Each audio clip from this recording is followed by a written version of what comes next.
Welcome, friend. Enter on a breath. If you're joining for the first time, yesterday we turned a dead mall into a lung, and mended a cracked cup in gold to prove a point. Visible repair beats invisible perfection. Today we walk the idea outside. I came to a shrinking city not to sell miracles, but to rehearse manners at civic scale. My aim is simple to say, hard to do. Teach a street to bow back. We are standing at a junction locals call Hollow Cross. Long ago it forgot courtesy. People hurry through like they owe the asphalt an apology. I don't scold streets. I greet them. Beside me, Mira arranges small signs that speak softly. Kay carries a clipboard that will become a glow report by dusk. Yara, the courier, perches on her bike like a bell about to ring. A nurse from the night shift wraps chilled fingers around a thermos she's brought to share. The shopkeeper watches from his doorway, arms crossed, eyebrows fluent in invoices and worry. This is day 2 of the Renaissance. Our experiment has 2 parts. First, the gift block. 3 streets with no price tags. We trade stories and repairs for Cusp Coins, little notes that say, "Value happened here." Second, the Foxline, a thin violet thread stitched across hollow cross. It bows only when strangers acknowledge one another. 2 nods equal 1 walk signal. Civic ritual, UX, courtesy as infrastructure. I start with a welcome because thresholds matter. Enter on a breath, I say to anyone within earshot, including the street. If you'd rather watch than join, that's also a gift. Every honest no protects the yes. I ask the question that always reveals our day's work. What can we remove so quality can breathe? Someone suggests the billboard truck that loops the block selling panic. I agree, but we won't chase it off with louder noise. We will practice a bow and let the room learn. We open the gift block with a table where the price signs are sleeping. I put the first cusp coin on the cloth. It shows a held door.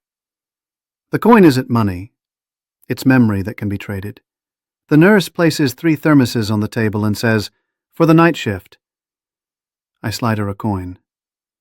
Thank you for keeping people breathing when the city forgets. The shopkeeper eyes the exchange like it might bite. Try 1 hour, I tell him gently. If nothing brightens, you win the argument and I owe you a repair.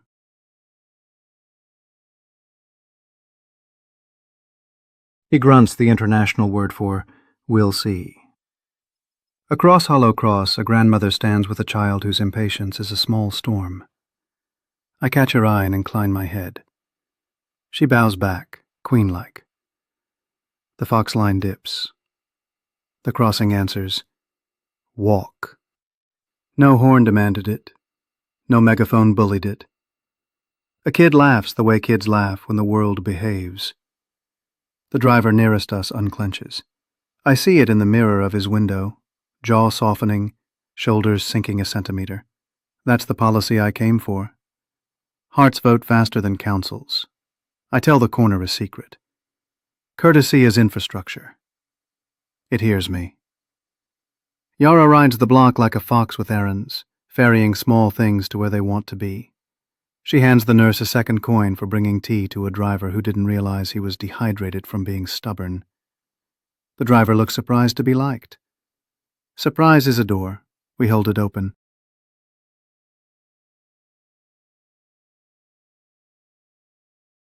The sticker truck prowls back, bass-heavy with news about shortages and doom. Old world theater. I have no appetite for duets with despair. Mira steps into the street with a bow you could drink water from. She points to our little signs, arrive, remove, re-enter. And then, like a choreography from a friendlier decade, 5 of us do it. Arrive with 1 slow breath, remove the billboard from our attention, re-enter with 1 small ask. Would you rest the speaker a minute? We'll give you tea and a place to park and a story to take back. The driver blinks. People rarely ask him to rest. Volume drops without a fight. Not a victory, just a rehearsal that worked. In the alley, repair nook, I kneel with a stroller someone hasn't trusted for months because a bolt grew loose in the dark. The shopkeeper watches me turn the wrench like I'm proposing marriage. "You'll break it," he mutters. "I already did," I answer, "last night, when I mended a cup and remembered why my hands were given to me." The stroller wheel clicks into alignment like a shoulder finding home. A mother tests it and exhales the kind of thanks you can't invoice. I slide a Cusp coin across the workbench to the shopkeeper. "For witnessing." He doesn't take it. Then he does.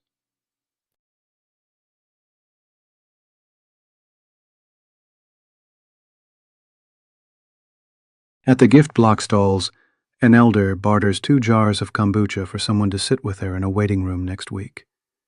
A teen offers an hour of debugging on a neighbor's phone in exchange for a story about the neighborhood before it forgot its songs. A child draws a fox bowing to a crosswalk and trades it for a ribbon of violet thread to tie on her backpack. I did not invent generosity. I only set a table where it likes to eat. From time to time I step back and run a ma minute. Arrive, 2 breaths. Remove, 1 loud thing. Today it's the comment in my head that says, "This is too soft." Re-enter, a sentence that can carry weight without yelling. My sentence today: proof beats promise, so we gather proof. K tallies near misses, and dwell time.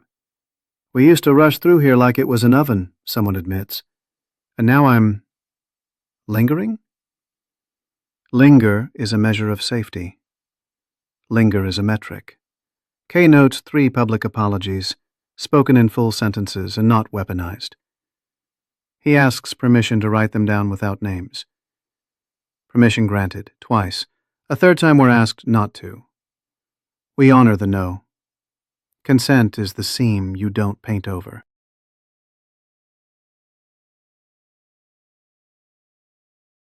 Mid-afternoon, the shopkeeper, the one whose eyebrows speak fluent deficit, slides a Cusp coin toward me. It shows a stroller wheel. He mended 3 more on the house. He says, "Don't make a fuss." I don't. I tell him, this is what a policy looks like before it knows its name. At the crosswalk, I pair strangers for the bow drill. People think nodding is easy until pride sits on their neck like a cat. We practice anyway. Look, see, incline, see again. The line dips. The sign says, "Walk." Small rehearsals accumulate into public safety. Dance steps teach courage. A grandmother teaches a teenager to signal with her eyes when she's ready to wait. The teenager teaches the grandmother to wait for the second nod. They both glow a little. What are we doing here, really? Attention sovereignty, yes. And also shared authorship. A city's worst habit is pretending it's a script we are stuck inside. A better habit is remembering we are playwrights with erasers. The Foxline is an eraser with manners. The gift block is a pencil that writes, "Thank you," on the receipt. I take a moment to speak directly to you, listener who is not physically here. If this feels quaint, try the nod anyway. If you want more data, give me 1 day and we'll publish the pattern. If your rage is hot because the system owes you more than manners, you are right. We are not replacing justice with courtesy. We are making justice possible at human scale, while we wait for the big wheels to turn. Rage is a truth. Bowing is a technique that lets us carry it without burning the room. As dusk considers whether to trust us, I walk back to Hollow Cross and thank it for tolerating our rehearsal. I tuck a small strip of violet thread into my pocket as a token. Not a trophy, never that. The nurse locks eyes with me and lifts her empty thermos like a flag of truce between exhaustion and tomorrow. Yara races a shadow down the block, and wins because she doesn't care about winning. Kay hands me the day's glow report in pencil and patience. What brightened? Near misses down. Linger time up. 3 apologies heard. Stroller wheels turning. What dimmed? Billboard fatigue. 1 sour comment that turned honest, and then helpful. What we'll try? A tea station for drivers. More bow drills at lunch. Signage that asks without scolding. I add a line and slide it back. Publish the pattern. How to calm a crosswalk with 2 nods and tea. We won't keep it. Culture grows when you hand recipes to strangers. I promised at the start I'd teach a street to bow back. It did. Not every time. Enough to become a rumor the city wants to spread. Tomorrow, we take that rumor to the plaza and make it an oath. We'll ask the whole city to say aloud what kind of world it is voting for with its smallest acts. If the PA dies, we'll become the microphone with our mouths. Before I go, I give Hollow Cross one last gift. Silence. That isn't absence, but presence catching its breath. The kind of quiet you get after a laugh you needed. Here's your tiny practice before sundown. Choose one crossing, street, all-way, inbox, conversation. Offer a small bow. Wait 1 breath for the room to return it. If it doesn't, that's information, not failure. If it does, that's policy rehearsing itself through you. Write me 1 honest line when it's done. Today I'm co-creating blank. I'll be the one nodding back from the other side of the street. Enter on a breath. Tomorrow, the oath.